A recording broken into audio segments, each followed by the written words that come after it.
This movie demonstrates the replacement of several posterior teeth with a partial denture. After extractions, the tissues will atrophy. For best support and fit, small preparations are made on the teeth. These are called rests. The rests are very small and shallow, and the teeth that are adjacent to the missing tooth space are prepared.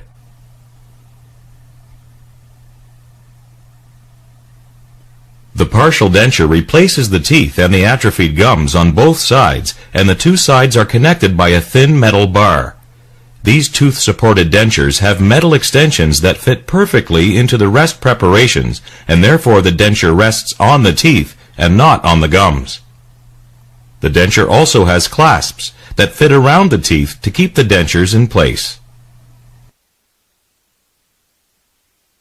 This movie shows the replacement of a single lower tooth with a partial acrylic denture.